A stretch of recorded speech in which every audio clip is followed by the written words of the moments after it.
Ya, terima kasih. Selamat malam buat semuanya. Eh, Menarik diskusi kita dan apa yang tadi diperbincangkan, digambarkan oleh Mas Rasid ya. Bagi kami sendiri sebagai masyarakat hukum adat, eh, pertama mungkin kami juga ingin menyampaikan keprihatinan bahwa situasi yang sekarang dialami oleh hampir di seluruh dunia ini bagian dari sebuah ya mungkin untuk masyarakat sekarang banyak yang tidak siap menghadapi situasi seperti ini ya. Dan kami sendiri menghikmati bahwa ini bagian dari sebetulnya keselarasan alam yang sudah terganggu gitu ya. Jadi ketika masyarakat adat itu sebetulnya bagian dari perawat lingkungan, penjaga keselarasan keseimbangan alam, itu juga tidak diberikan ruang untuk bagaimana merawat ruang hidup dan kebudayaannya, sehingga akan terdampak pada kerusakan semesta, gitu ya. Dan ini tentunya menjadi keprihatinan apa yang kami khawatirkan ini terjadi. Dan sebetulnya kalau leluhur kami sendiri sudah memberikan peringatan gitu ya bahwa ketika ketidakseimbangan semesta ini terjadi, maka alam ini juga yang akan melakukan kerja-kerja alamnya gitu ya. Dan terkait dengan eksistensi atau bagaimana sebetulnya negara melihat pentingnya keberlangsungan masyarakat adat ini sebagai bagian dari penjaga keselarasan lingkungan, itu sebetulnya harus disadari oleh negara. Tetapi dengan kaitannya dengan yang kita bahas sekarang, bahwa sekarang didorong RUU Omnibus Law yang menurut hemat kami ini juga akan sangat berdampak pada kehidupan masyarakat adat. Bagaimana ketika misalnya tadi dikatakan untuk kepentingan investasi, persoalan-persoalan yang kami hadapi selama ini juga selalu berhadapan dengan persoalan pembangunan yang dalam prosesnya kami tidak dilibatkan gitu dalam membahas bagaimana pembangunan itu berdampak untuk kami begitu ya. Sehingga apalagi ketika nanti AMDAL itu dihilangkan gitu ya, kita bisa membayangkan bagaimana kerusakan lingkungan yang bisa terjadi dan perampasan hak-hak hutan adat itu juga bisa menjadi terlegitimasi begitu, hanya untuk kepentingan pembangunan katakanlah. Nah, selama ini juga yang kami rasakan seperti itu. Jadi secara sistemik ketika legalitas atau katakanlah legal formal masyarakat adat, pengakuan dari negara itu sendiri juga belum nampak jelas begitu ya. Bagaimana amanat konstitusi yang mengakui masyarakat hukum adat itu belum ada payung hukumnya yang secara jelas. Apalagi dengan belum adanya sinkronisasi harmonisasi kebijakan, sudah ada aturan-aturan yang justru menjadi jalan merusak ketercerabutan masyarakat adat gitu. Nah, karena kalau di dalam pemahaman kami, apa yang antara manusia dan alam itu bagian yang tidak bisa terpisahkan. Nah, sebetulnya harapan kami ketika ada kebijakan yang akan diambil atau diputuskan, ada keterlibatan, ada partisipasi yang melibatkan juga bagaimana mendengar suara masyarakat gitu. Proses-proses itulah yang menjadi sangat penting gitu. Bagaimana sebetulnya pemahaman masyarakat adat yang menganggap bahwa antara alam dan manusia itu saling terhubung, dan bagaimana tata ruang kehidupan itu juga menjadi nilai filosofi dalam pembangunan seperti itu.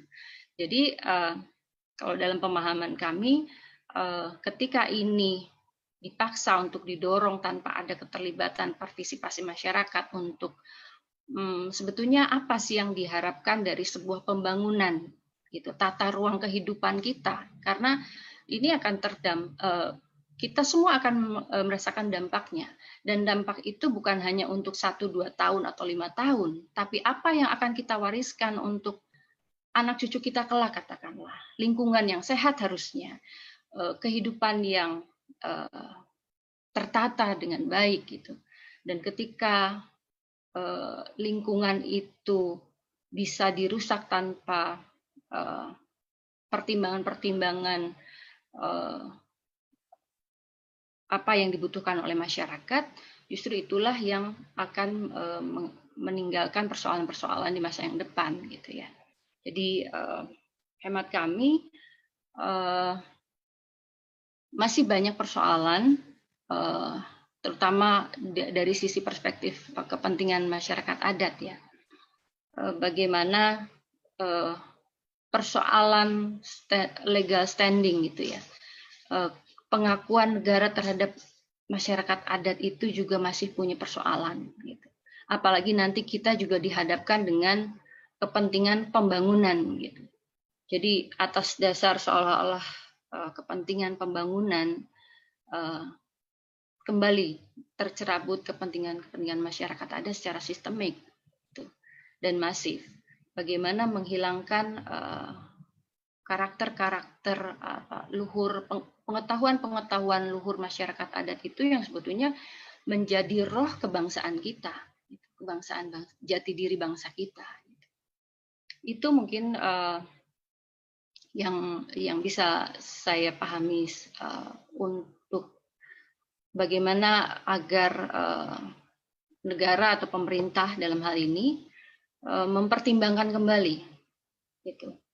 Jangan hanya berpikir untuk sekedar memprioritaskan pembangunan tanpa melihat bagaimana pola pikir tata ruang kehidupan kita yang di masa yang akan datang itu.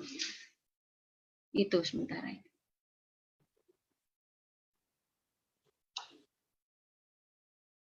Halo.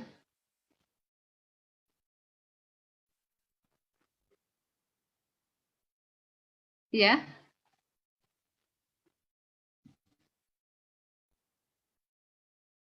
Halo Mas Rasid.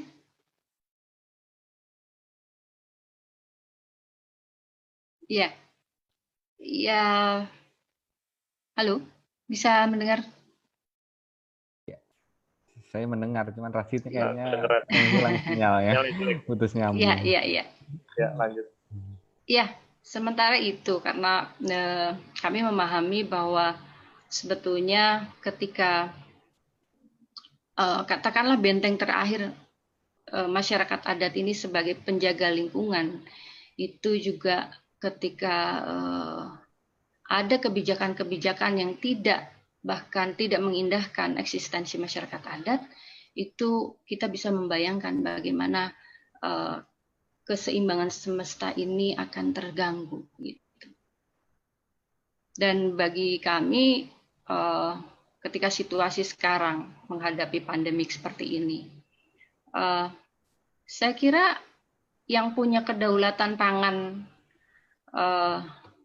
yang memiliki kedaulatan pangan ini hanya masyarakat adat gitu, bukan masyarakat perkotaan gitu ya, karena kami masih punya ikatan dengan tanah yang kami pijak dan langit yang kami junjung gitu. Dan kami ketika itu terlepas dari kami, gitu, bagaimana apa yang bisa kita banggakan dari peradaban yang sebetulnya tidak menjanjikan kehidupan yang lebih baik, katakanlah dengan merusak lingkungan gitu ya, dengan merusak tata ruang budaya juga sebetulnya. Itu, Mas. Ya, tadi cukup ini ya, jelas ya pemaparan dari perspektif masyarakat adat terkait kebijakan ini Omnibus Law, di mana ya salah satu sektor yang disasar oleh Omnibus Law itu kan sektor lingkungan hidup, lalu juga lahan, pertanahan, yang mana sebenarnya ada perbedaan perspektif dalam pengambilan kebijakan. Jika misalnya di Omnibus Law itu menekankan bahwa lahan, lingkungan hidup hanya sebagai objek investasi semata, keuntungannya dikeruk, tetapi hal itu sebenarnya sesuatu hal yang tidak tepat barangkali dari sudut pandang masyarakat adat, di mana lingkungan hidup itu sebenarnya satu kesatuan dengan manusianya ya. Dan yang paling terdampak sebenarnya perempuan ya, perempuan adat ya, yang bagaimana sekarang juga menghadapi pandemik seperti ini, kami merasa punya banyak beban-beban lagi yang lebih berat gitu ya. Dan sebenarnya perempuan yang punya peran vital dalam menjaga lingkungan, bukan sekedar urusan domestik ya, tetapi dia juga berkaitan langsung juga dengan bagaimana dia merawat alam dan kebudayaan sebetulnya yang bisa diwariskan kepada anak-anak generasi ke depan. Yaitu dan juga sama seperti di hampir di setiap situasi konflik maupun wabah, perempuan ataupun kelompok rentan